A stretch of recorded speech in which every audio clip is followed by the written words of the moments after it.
Castille. What's up, Orlando? Alright, I know we don't have a break here, so everybody's gonna get up. We're gonna do a little, get the body moving, get the blood moving. Alright, I want everybody to get up, that's fine, come on, we got one line to live, let's do it. Let's go for longevity, let's get that blood moving, washing machine. Everybody go, washing machine. Yeah. Awesome. Now I want you to get kind of close to the next person and rub shoulders. Bam. Awesome. You guys are great. You guys are good. Or stay standing. You can stay standing if you want. You can sit down. Today, you can sit down. I like to stand, when I hear speeches, just because that's me. I'm kind of crazy like that. But my presentation is on the trials and tribulations of things that I've learned, how to make money online. And it's really how to make your first million online. So how do you do that? Well, I'm going to tell you. I'm going to go, I think we have a few different types of businesses in here, but I'm going to go through, if you're B2B or B2C, what you need to do to make money online. A lot of people still think that you need to go out there and meet people. That is true, right? But how do you scale? How do you do it, for the long term? How do you do that without meeting people? I'm going to show you how to do that. Raise your hand if you're B2B. B2B. Awesome. Raise your hand if you're B2C. All right, cool. What is that? Oh, sorry, I'll explain. B2B means you do business with other businesses, right? So maybe you have a service-based business like my agency, we service other businesses, and we help them do email marketing, right? But maybe you're B2C. Maybe you sell, cups on an e-commerce store, right? Or water bottles or whatever. That's B2C. You're selling to a consumer, right? For just an end product. Makes sense? And it's really different. Like both of those are really different in marketing. That's why I need to know you guys, give you guys context, because I'm here for you guys. So my speech today is on my journey, the framework that I use, which is very simple. By the end of today, I want you guys all to go out and build $1 million business online. So I'm going to give you that very simple framework, and then I'm going to give you some mistakes I've learned. I work with a lot of women business owners in general, but we're talking women today. How do we get women to the next level? I'm going to show you guys the truth of what I see behind the curtains working with women and what has been my learning lessons of how women make decisions and what do we do that keep us from getting to that first million, 10 million, 100 million online, okay? So my story, went through that, done a lot of venture capital, raised 20 million for now it's 71 companies, got some cool stuff going on, and now I've really learned how to build sales systems through the internet and helped a lot of companies get past their first 7 figures online. So let me tell you this, I'm going to give each and every one of you a hot dog stand. We're not going to sell online for a second, we're going to sell hot dogs. So think about this, you can only choose one competitive advantage. You can only choose one thing. Gun to your head, you can only choose one thing that you're going to be good at with this hot dog stand. Okay? What is it going to be? Raise your hand. What's it going to be? Location. Location. Anything else? Customer service. You want customer service? Best customer service? Pricing. You want the best price. You want the lowest price or the highest price? What's your lowest price? All right. Anybody else? Quality. Quality? Okay. Well, the most important thing to scale to your first million, it's actually this, and I'll bring it to a story, right? Let's pretend we're at an office park, right? We put that hot dog stand out there, an office park, lunch lets out, right? Okay, that's one different location. Now let's pretend we're getting out of a soccer game, Orlando soccer game. And we got thousands of people there. They're starving and drunk and ready to eat, right? Which location are you going to choose? You're going to choose that over there, right? It doesn't matter if you have the tastiest hot dogs or the grossest hot dogs. They're going to buy because they are a starving crowd. okay? And that's the first piece of our $1 million framework here. You want a niche, yes ma'am. You want a niche, and that niche has to be a starving crowd. They need your product. They need it to survive, okay? They need it to go through that transformation process. Okay, so if you don't have a niche right now, if you're serving everyone, it's going to be a lot harder to get to that million. Ladies and gents, it's going to be a lot harder. It's going to be a lot harder to pitch to people. It's going to be a lot harder to get that solution down, to say, I'm really good at this one thing for these people. Okay, so you need one niche. What does exactly a niche mean? It means one specific audience that you're really good at. Okay, so for example, golfers. I'll go into a B2C example next for our golf team company. Moms. If you're B2B, maybe you market to hospitals, and your number one customer is hospital marketing directors, right? Let's get really, really specific, right? For our agency, we mainly service e-commerce stores, right? So that's one specific niche, okay? So the next piece is product. One niche, one product, one channel. That's how you get to your first million. So product. Who thinks that, let's say we have 3 options, right, for your pricing. Should we make it expensive? Should we make it the cheapest product in the market? Or should we make it mid-tier? Depends. Who thinks it should be the most expensive product? No, it depends. What's the biggest pitch? If you could pick one, it always depends, right? Let's say if you could pick one, right? Raise your hand if you think you should be the most expensive. Okay? Who thinks you should be mid-tier? Raise your hand. Who thinks you should be lowest price? Raise your hand. All right, well let's talk about that. If you're the lowest price, then you're going to have to make a large amount of volume like Walmart, right? Okay? If you're mid-tier, well, you're kind of like everybody else, right? And, you're kind of like the same. I'm looking at you on the website like, oh, she's $5,000 over here. She's also $5,000 now, so what am I really getting? But if you're the most expensive, she's $12,000 over here. She must be better. And you know what? She now, because she's charging $12,000, she's going to have more of a budget to acquire me as a customer online. She's going to have more of a budget to hire the best people, to build the best operations. So you might as well be the most expensive, am I right? Damn. It is the golden rule in business, ladies. Unless you're being Walmart, which most of us, right? We have a budget, but we're not like $50 million marketing budget, okay? So you might as well be the most expensive because it will afford you better operations, better people, better marketing budget, especially when you're trying to market online. Did I get that right, dude? That was my coach back there. So any questions about that, by the way? Any questions at all? Awesome. You also want to make it unique, right? So what are you doing that's really awesome? It's super important to make it unique. Do you have a patent on it? Do you do something that's way different? Is your pricing different, right? For our agency, we get paid on performance. So a lot of agencies like to get paid in retainers. We like to get paid in commission or per activity. And then make it quality. So you're only as good as your product, right?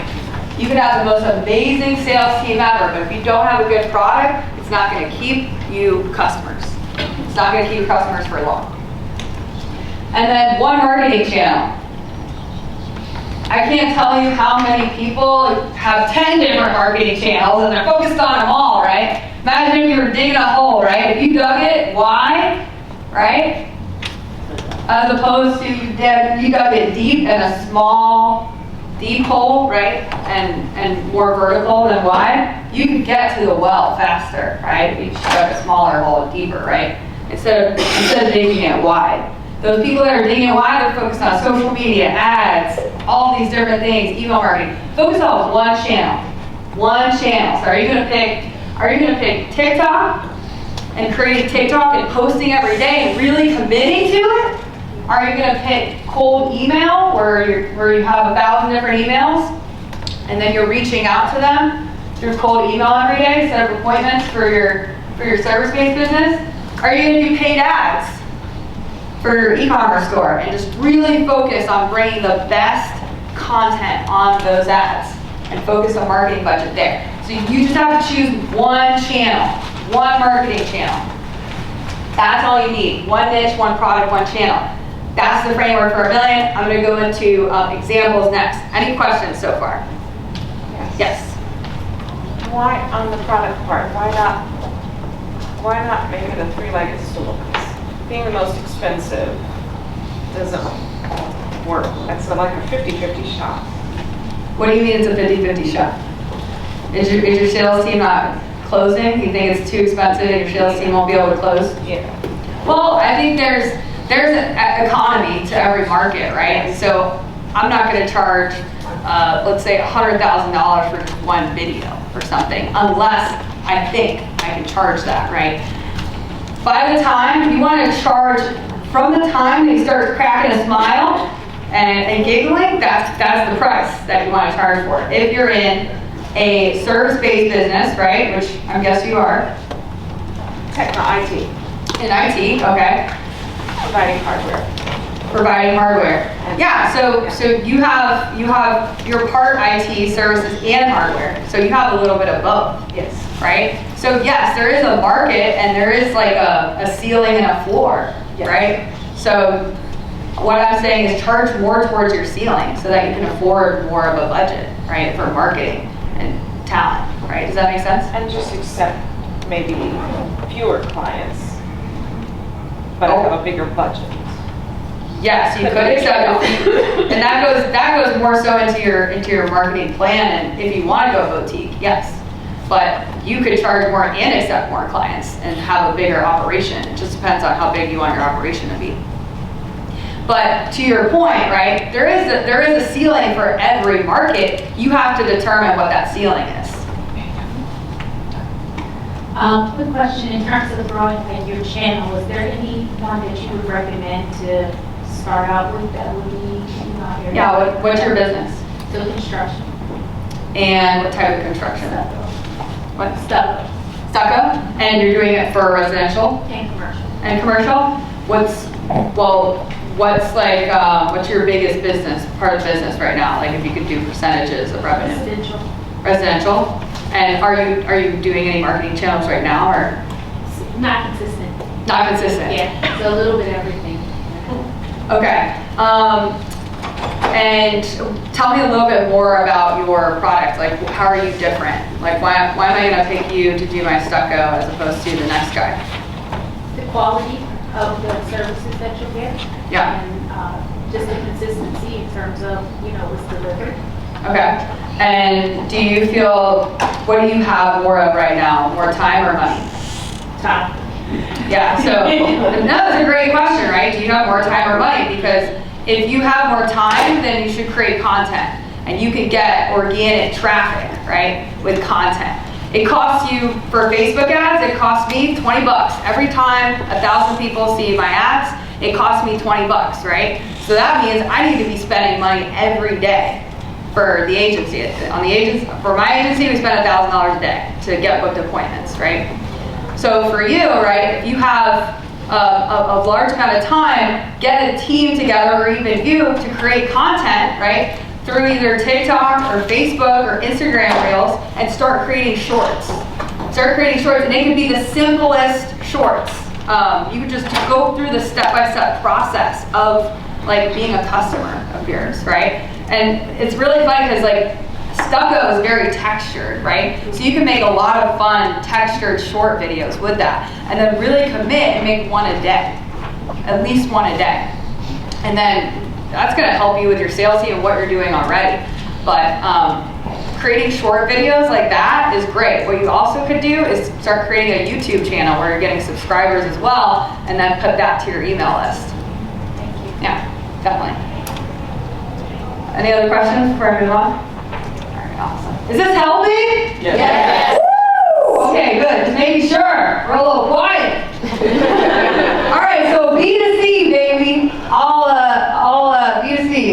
to consumer.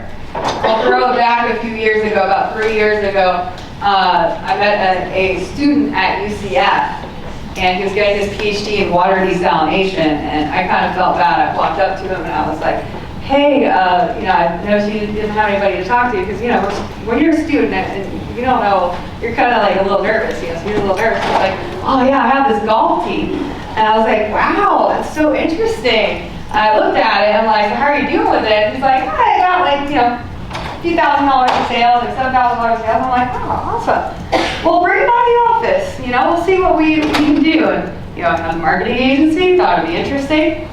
And of course, I was in venture capital too, so I was like, well, we got the company to help monetize companies. Would it be interesting if we started investing?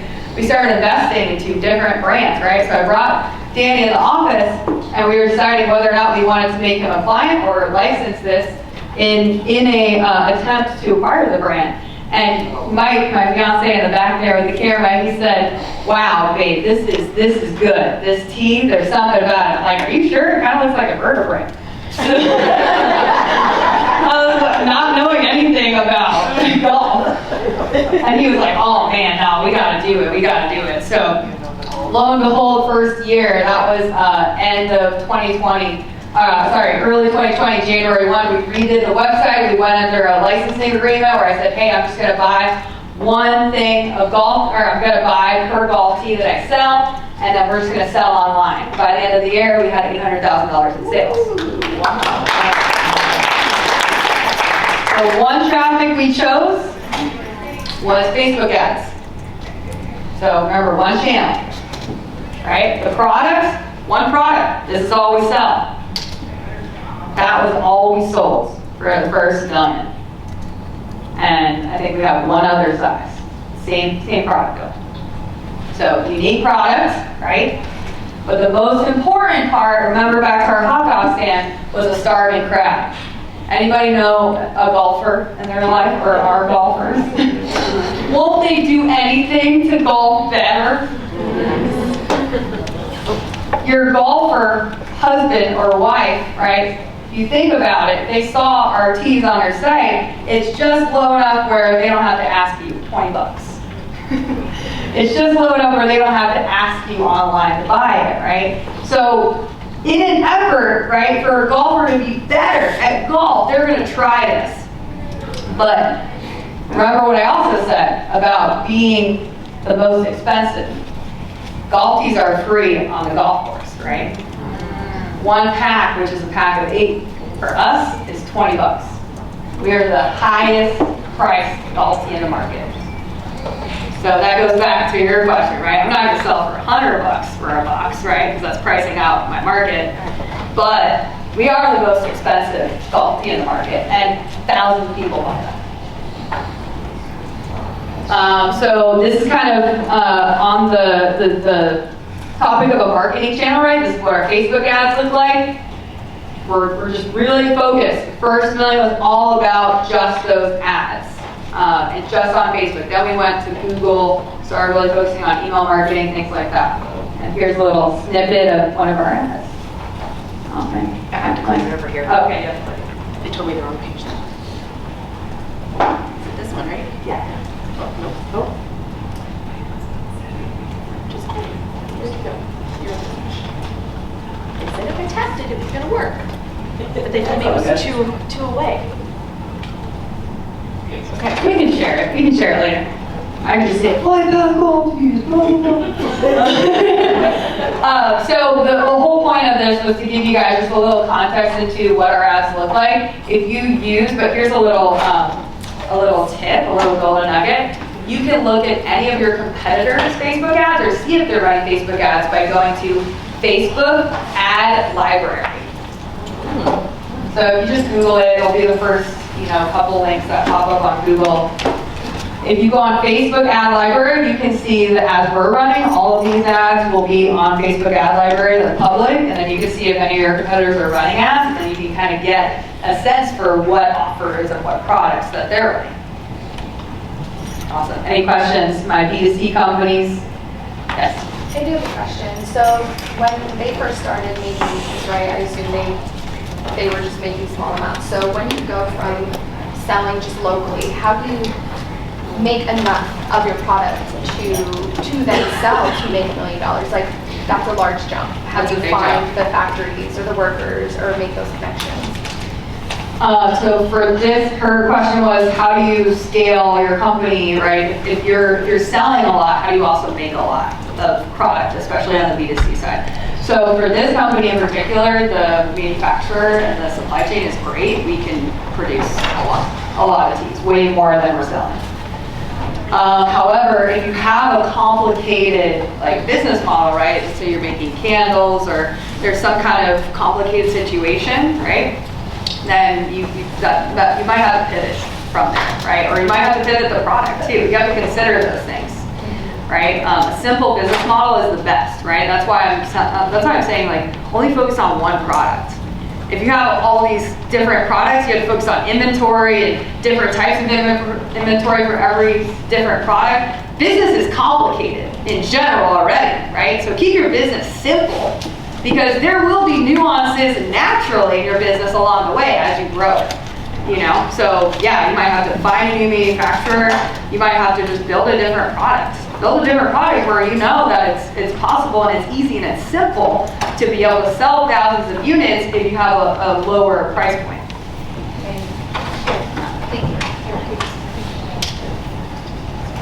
When you were selling this light pack, the tea, and you talked about manufacturing, were you selling it directly from the manufacturer?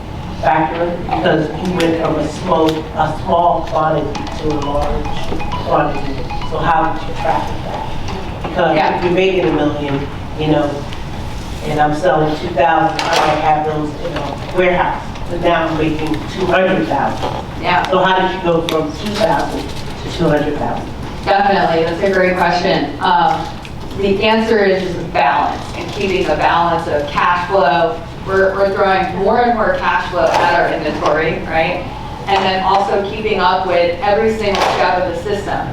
We have a simple system where it goes from the manufacturer to an assembly company that assembles the packaging, like the red packaging that you see. The box. So all the teas get made in Cape Canaveral. They all get sent to an assembly company. They assemble the product, and then the product is sent to our fulfillment center. That's the whole process, and it's the same process no matter if we order 10,000 teas or 100,000 teas. So the fulfillment is almost like an Amazon hustle. Correct. They send it, so you don't touch the product. We don't touch the product, no. We have different vendors that touch the product. Yeah. It used to be in the beginning, during COVID, we had like 6 different people in their houses with printers. That's what I'm saying. You go Yeah. small, because a lot of people are not thinking about that. You know, they're thinking, oh, big quantity, but you have to move your game up, change your mindset. You gotta get out of the house now. Yeah, so your question is like, when do you know, like if you're fulfilling your own product, when do you know to switch to like an actual fulfillment center? That's where having my accountants, CFOs, raise your hand. Anybody? I know that some people said they have an accounting business, but anyways, all right, we don't have any CFOs here. It's fine. But when I would say until it becomes overwhelming for the one person that you hire to fulfill the product, right? That's when you have to like start looking. Yeah, and you know, you really have to know your numbers, right? 20 bucks is not a lot to play with, right? When it comes to doing a lot of shipping. So we really have to know our numbers, and when we're looking for fulfillment vendors, we have a max price that we can pay for fulfillment, assembly, those types of things. So until it got overwhelming for like one person to do, we realized, okay, now it's time to actually get a vendor, because it's actually really easy to hire fulfillment centers, and it's not that expensive to do that. That was my next one. Yeah. Fulfillment centers. I don't deal with products and that, but I'm sure somebody in here does. Where do they find or even begin to search for fulfillment centers? Thank you. What was that? Are you a fulfillment center? Or was that? No, I was thanking her. Oh, yeah. Like, she said somebody needs. Huh? Google. Yeah, I Google. And the simplest answer is Google. There's a lot of fulfillment centers that just specialize in shipping. in fulfillment, in actually fulfilling product that, costs like $2 a pop or less. So the simplest is Google, because everybody's a little bit different in what quantities they'll take too, so you kind of have to find which one's right for you. And then offline, I can give you like some ones that I've used in the past and the ones that we use. Are they specialties? That's another thing, is like some fulfillment places will fulfill based on the sizing and, different things like that, so. Is that what you would recommend then for finding a manufacturer? Like if you are somebody who makes your own product and then you grow to the point where it's just too much, you really are looking for a manufacturer to teach how to create your product? Is that just a Google thing too, or is there slightly different? Definitely. I mean, for manufacturers, you can find them through associations as well. So there's different manufacturing associations. Facebook groups are great. So let's say you're making like macrame or yarn or whatever the product is, candles, you can find that through Facebook groups as well. There's different forums and stuff online with manufacturers too, but yeah, I mean, if you're looking to scale and scale quickly, have those things lined up, because it sucks, like not having those things lined up and then you have to rush to find it, and when you have to rush to find those things, then you always end up paying more because you're in a rush. Right.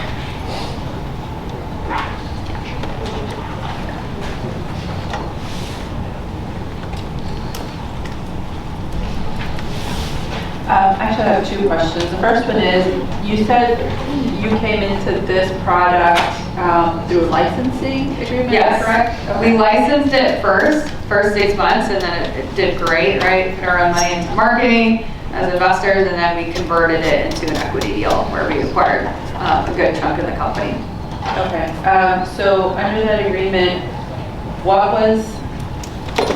I'm trying to understand as far as the start of capital to go from finding this product to becoming what it is, and secondly, how long did it take you to go into the black?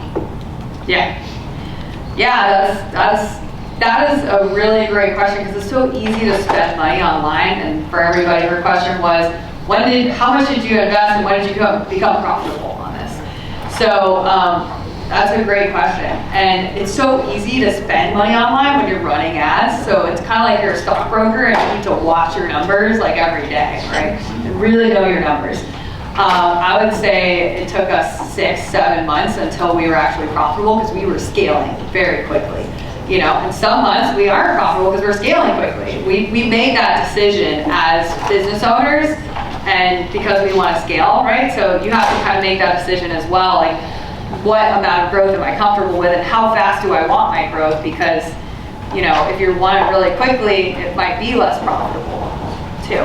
So, and this product, this brand, we're looking to get acquired. We're not looking to keep it. We're not on the 100-year plan.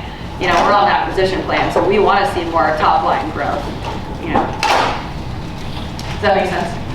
Absolutely. And the second one was, as far as the start of capital, you said it took about 6 months, so I know it sounds like at least during that initial licensing, there was nothing gained beyond seeing the sales, right? So correct. It gave you the outlook that you needed to make a decision whether to continue. Yeah, it was an easy $50K seed capital for us to get the Facebook ads up and running, testing, split testing, getting all of our team, like making sure that the landing page firing, doing all the marketing, all the content that we did. So yeah, there was some seed capital there. Definitely. Thank you. And once we got the sales going, then it's all about managing cash flow day to day, because you're getting sales coming in, and then on the back end, you just need to make sure they're being fulfilled. And then that you have cash flow order product too. Awesome. Bam, and then B2B people, where we at? Raise your hands. Bam, this one's for you. So I figured I'd just give an example of our agency. My old bio says we're an ad agency. We have then pivoted. Who's ever pivoted before? Hey. We specialize in email marketing, and we do it on performance. This is what our product is. This is what the landing page looks like. It's not pretty, but it sells. So if we go back, remember, all you need is one niche, one product, right, and one marketing channel. So our niche is e-commerce stores, right? Yes. Oh, 5 minutes. Okay. Our niche is e-commerce stores, and that's where we're really good at. That's where we know that we can actually perform, right? So my service-based businesses, pick a niche that you're really good at, where you know you can perform and provide X amount of results, because it makes it so much easier to scale. If you have unhappy customers and you're the CEO trying to do all the sales and run your sales team, what if you have unhappy ones? Then you gotta go backwards and fix your operations all the time, right? You wanna make sure you go forwards.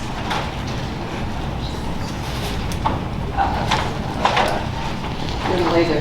Here's what our ads look like. I'm really sad you guys won't I've been be told able to. there might be a Okay, we'll see.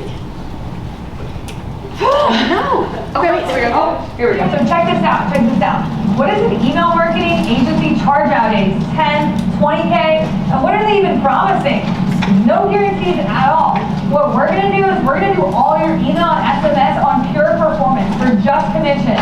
And not only that, we're gonna guarantee that we're gonna double your sales in 90 days or you don't pay. If you're interested in that, click the link below. I'll see you soon. Happy scaling. Bam, so super simple ad, simple offer, and very unique, right?